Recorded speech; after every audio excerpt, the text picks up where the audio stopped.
بسم اللہ الرحمن الرحیم۔ مراقبہ کیا ہے؟ اصل میں مراقبہ کہتے ہیں ایک دوسرے کو قلبی توجہ سے دیکھنا، ایک دوسرے کو قلبی توجہ کے ساتھ دیکھنا، اور دوسرا اس کا مطلب بنتا ہے کہ منتظر ہونا، انتظار فیض، منتظر رہنا۔ اصل میں صوفیوں کی اصطلاح میں مراقبہ کس کو کہتے ہیں؟ صوفیاء کی نگاہ میں مراقبہ دل کی توجہ کو کہتے ہیں، یعنی آپ دل کی توجہ کسی بھی آبجیکٹ پر ایسی ڈالیں کہ اس میں آپ گم ہو جائیں، یہ مراقبہ ہے۔ صوفیاء کی نظر میں مراقبہ یہ ہے کہ دل کی توجہ سے کسی کو دیکھنا، اور ایسا دیکھنا کہ اس میں پھر ایسا گم ہو جائے، پھر کسی اور چیز کی اس کو خبر نہ رہے، یہ مراقبہ ہے۔ اصل میں مراقبہ جو ہے اس کا جو انحصار ہے وہ کس چیز پر ہے؟ آج مراقبے کی کچھ گہرائی کو بیان کرتے ہیں کہ مراقبے کا جو انحصار ہے وہ کس چیز پر ہے؟ وہ دل پر ہے۔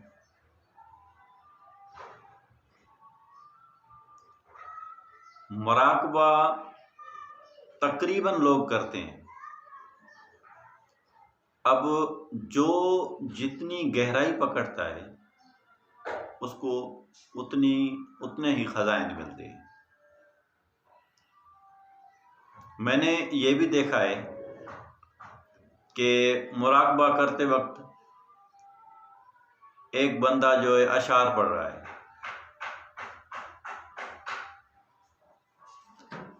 ایک بندہ اشعار پڑھ رہا ہے اور دوسرے ان اشعار پر توجہ دے رکھے ہیں اور مراقبہ ہو رہا ہے، تو اس میں کوئی ان لوگوں کو فائدہ نصیب نہیں ہوا۔ میں نے دیکھا ہے، خود میرے کافی دوست ہیں اس سلسلے کے، کہ ہمارا مقصد کسی سلسلے پر حملہ نہیں ہے، ایک گہرائی سی بات کر رہے ہیں، گہرائی کی بات، کہ مراقبے میں دل کی توجہ کا بہاؤ جتنے فیصد جس چیز پر ڈالیں گے آپ، اتنی اس کی گہرائی آپ کو معلوم ہوگی۔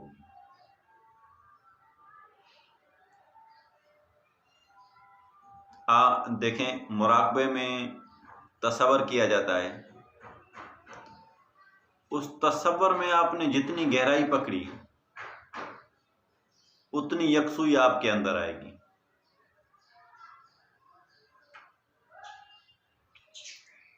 اب میں نے ایسے بھی دیکھے ہیں لوگ مراقبہ کرتے ہوئے جو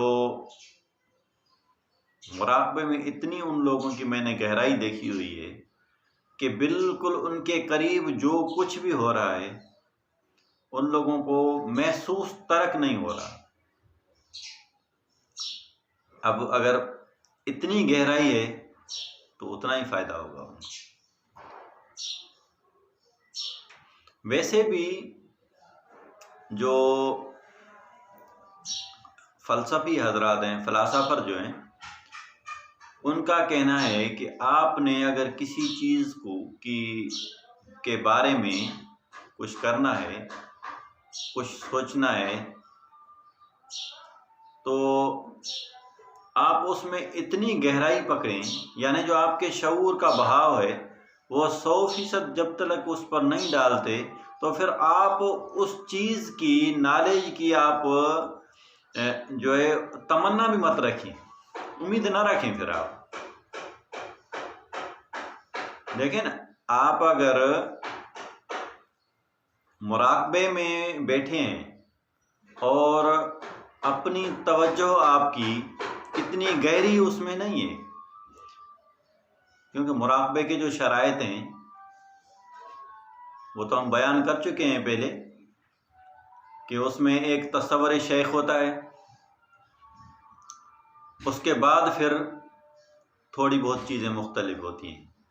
کن مراقبات میں جو ہے اذکار کا بھی دخل ہے، کن مراقبات میں توجہ کا دخل ہے، یعنی کوئی توجہ کرتے ہیں، کن کو مقصد کہ وہ جو اس تصور کے ساتھ اور چیز اس کو ملی ہوئی ہے. اب اس کی گہرائی بیان میں بہت کم آتی ہے.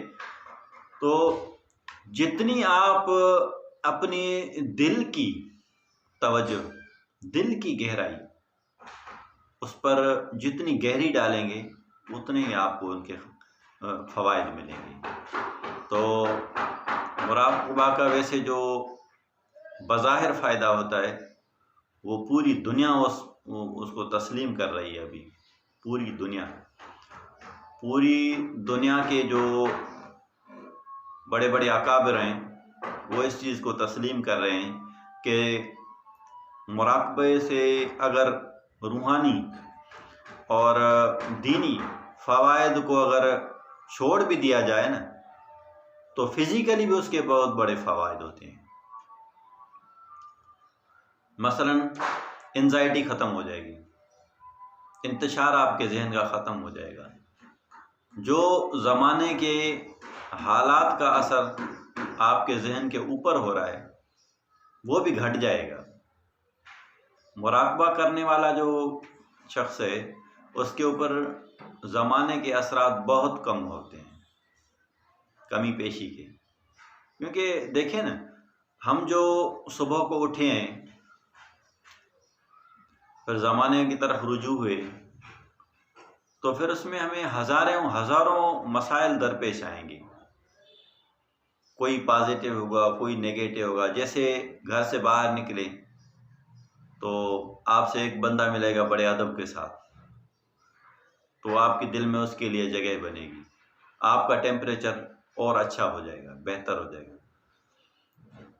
تھوڑا آگے جائیں گے، کوئی ایسا بندہ آئے گا جس کو آپ سے رنجش ہوگی، دیکھ کر آپ کو پھر منہ خراب کر لے گا، تو اس کا اثر آپ کی طبیعت پر دوسرا ہوگا.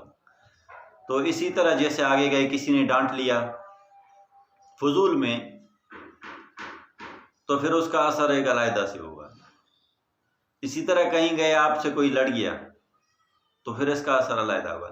تو جو لوگ مراقبے میں اگر گہرائی والا بندہ ہے نا، جو لوگ مراقبے میں گہرا بیٹھتے ہیں، ان پر ان اثرات، ان رویوں کا اثر جو ہے بہت کم پڑتا ہے. یعنی اس کی جو طبیعت ہے اس میں بگاڑ بہت کم ہوتا ہے. تو مراقبے کے یہ بھی فوائد ہیں. تو ہمارے نزدیک ان چیزوں کی ویلیو نہیں ہے.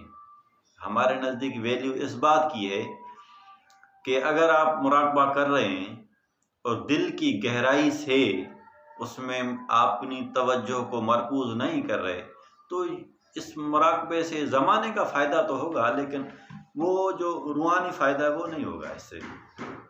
تو ایک تو اپنی نیت کو بھی ٹھیک کر لینا چاہیے، اپنا ارادہ بھی یہ کرنا چاہیے کہ اس مراقبے سے مجھے روحانیت ملے. تو جو مسٹسزم ہے اس میں جو مراقبہ ہوتا ہے نا، تو اس میں اس کا اثر اپنی نیچر پر ہوتا ہے، اور ہماری طبیعت میں جو انتشارات ہیں وہ بھی ختم ہو جاتے ہیں، یکسوئی پیدا ہوتی ہے، ایک گہرائی سی پیدا ہوتی ہے، اور روحانیت بڑھتی ہے. اس میں صرف اور صرف اپنا جو نظریہ ہے نا وہ روحانیت والا ہی رکھیں، پھر مراقبے میں ہاتھ ڈالیں. مراقبے کے فوائد تو ظاہری بھی ہیں، باطنی بھی ہیں، لیکن اپنا نظریہ جو ہے وہ باطنی والا رکھیں آپ، تو اس میں قرب الہی حاصل ہوتا ہے. اپنی پہچان ہوتی ہے، اپنے اندر جو اللہ تعالیٰ نے خزائن ہمارے اندر خزانے رکھے ہوئے ہیں ان کی پہچان ہوتی ہے۔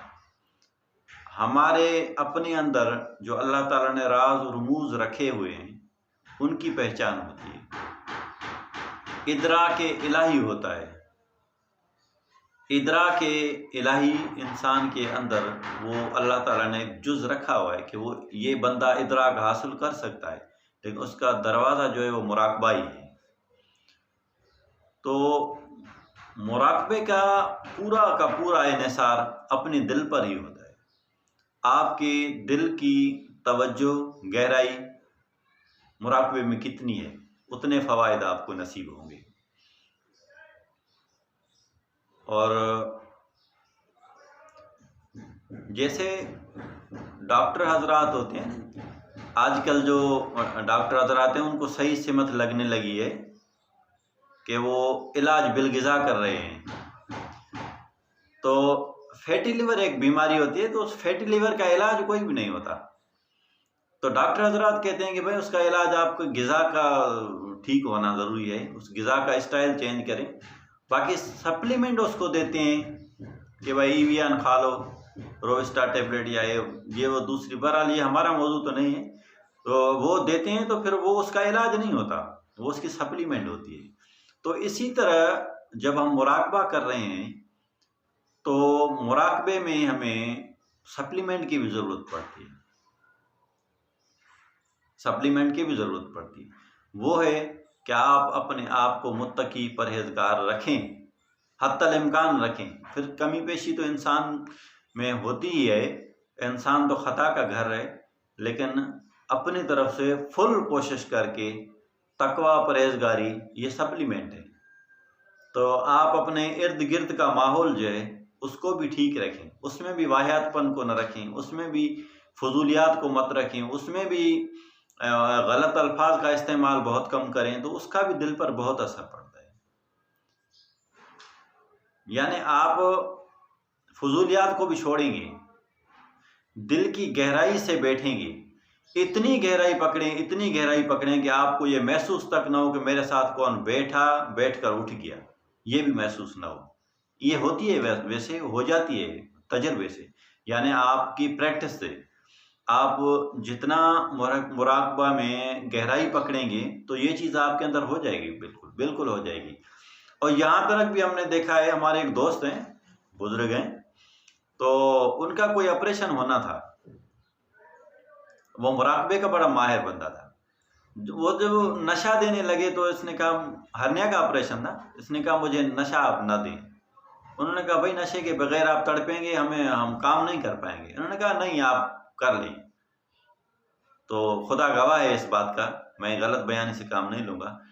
تو اس کا آپریشن ہوا، لیکن وہ تصور کی گہرائی جو مراقبے میں رکھتے تھے ان میں وہ ایسے غرق ہو گئے کہ ہمارے لاڑکانہ کے سرجن ہیں ڈاکٹر شیر محمد شیخ صاحب، تو وہ حیرت میں پڑ گئے کہ بغیر نشے کے یہ کیسے ہو گیا۔ ویسے ڈاکٹر حضرات میں ایک اور بھی چیز ہے، وہ دیکھتے ہیں اگر اتنی بڑی آپریشن نہیں ہے نا، اتنا بڑا آپریشن نہیں ہے، تو اگر ایسے حالات ہیں تو نشہ نہ بھی دیتے ہیں اس کو، لیکن وہ باندھ دیتے ہیں ایسا کہ وہ اس کی موومنٹ بند ہو جاتی ہے۔ تو ایسا وہ کرتے ہیں، ایسی بات نہیں ہے کہ بغیر نشے کے انہوں نے نہیں کیا، کچھ بھی کرتے ہیں۔ میرے سامنے کی بھی باتیں ہیں، میں نے خود SIUT میں دیکھا، خود دیکھا۔ بہرحال تو اس ڈاکٹر شیر محمد صاحب وہ حیرت میں پڑ گئے کہ اتنے خاموش کیسے ہیں یہ۔ تو یہ مراقبے کی گہرائی، جو بندہ اپنے اس نیچر کو، اس طبیعت کو ٹھہرا میں لا سکتا ہے نا، تو وہ ہر وقت لا سکتا ہے۔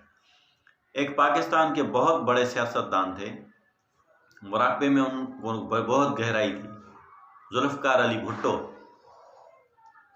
تو ذوالفقار علی بھٹو کا ایک کہنا تھا کہ حالات سے جب پریشان ہو جاؤں میں، یعنی ایسے حالات آ گئے جس میں میری طبیعت آؤٹ آف کنٹرول ہو گئی، آپ مجھے تھوڑی دیر کے لیے چھوڑ دیں، تو وہ جو ذہن میں انتشار ہے 5 منٹ مجھے چھوڑ دیں، 5 منٹ میں مراقبہ کر لوں، وہ انتشار بالکل ختم ہو جائے گا۔ ان کے وہ بھی مراقبہ کیا کرتے تھے، رئیس امروہی صاحب کے شاگرد تھے مراقبہ میں۔ تو میڈیٹیشن تقریباً جو بہت بڑے لوگ ہیں، سیلیبریٹی جس کو کہتے ہیں ہم، وہ لوگ کرتے ہیں، اور بہت بڑے سیاستدان بھی کرتے ہیں، بہت بڑے ڈاکٹر حضرات بھی کرتے ہیں۔ آج کل تو ڈاکٹر حضرات اس پر زور دے رہے ہیں کہ بھئی اپنے ذہن کو جو ہے منتشر ہونے سے بچائیں، انزائٹی سے بچائیں۔ یہ زمانے کے حالات ہمارے اوپر اثر انداز اس لیے ہو رہے ہیں کہ ہمیں ٹھہراؤ کی عادت نہیں ہے۔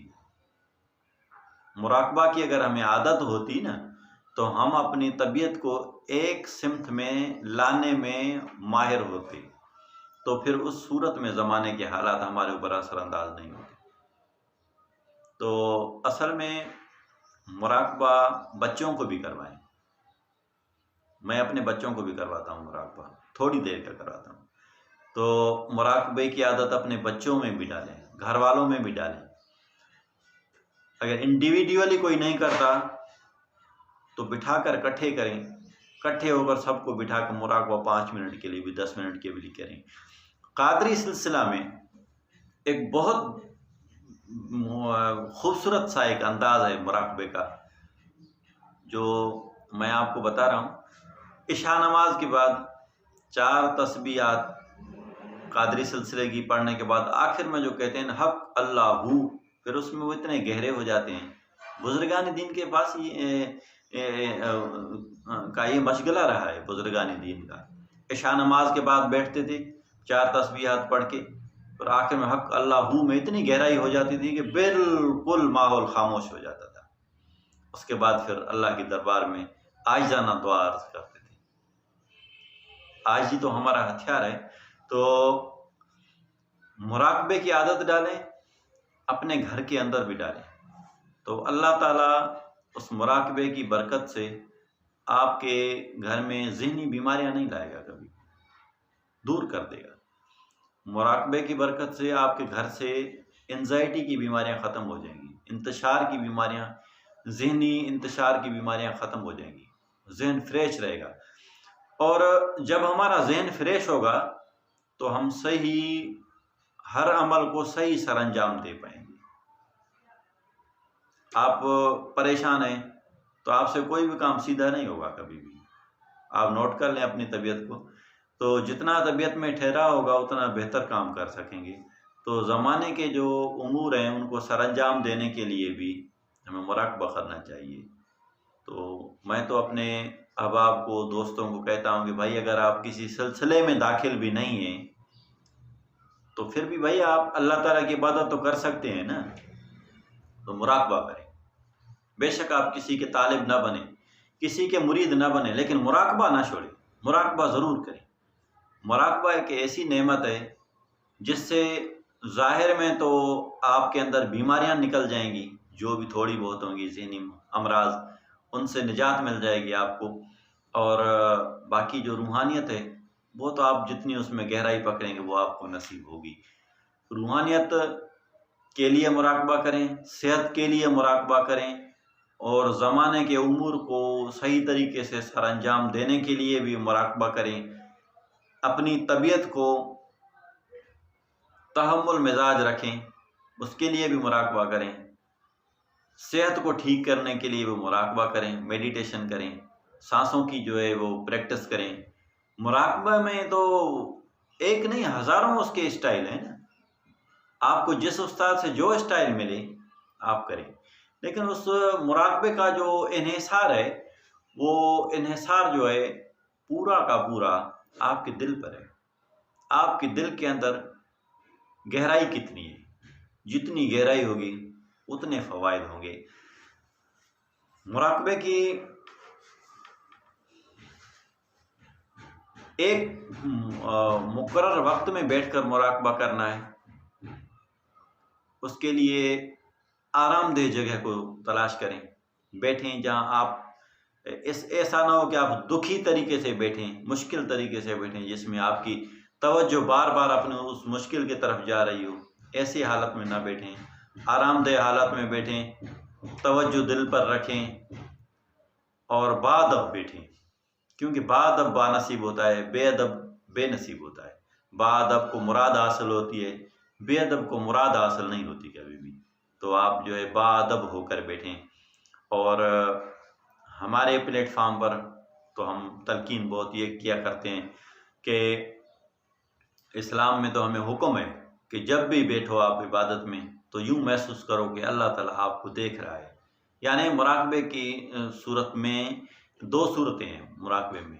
ایک یہ کہ آپ مشاہدہ حق میں گم ہیں، اور اگر اتنا حال بھی نہیں ہے تو کم از کم یہ حال تو رکھیں اپنے اندر، اپنے ارادے سے، کہ اللہ تعالیٰ مجھے دیکھ رہا ہے، میں اس کی بارگاہ میں اس کے سامنے بیٹھا ہوا۔ تو جب آپ محسوس کریں گے تو آپ کے اندر جو ہے نا کیفیتیں چینج ہوں گی انشاءاللہ تعالیٰ۔ تو اگر روحانیت کے پوائنٹ آف ویو سے آپ مراقبہ کرتے ہیں تو اس کے لیے آپ کو وہ اپنے اندر ماحول ارد گرد اور اپنے اندر رکھنا پڑے گا، اور اگر بیماری کے لیے کرتے ہیں تو پھر بھی آپ کو گہرائی پکڑنی پڑے گی۔ بہرحال مراقبے کا آپ کا اپنا ارادہ ہے، جو ارادہ رکھیں گے وہی آپ کو اس کا فائدہ ہوگا۔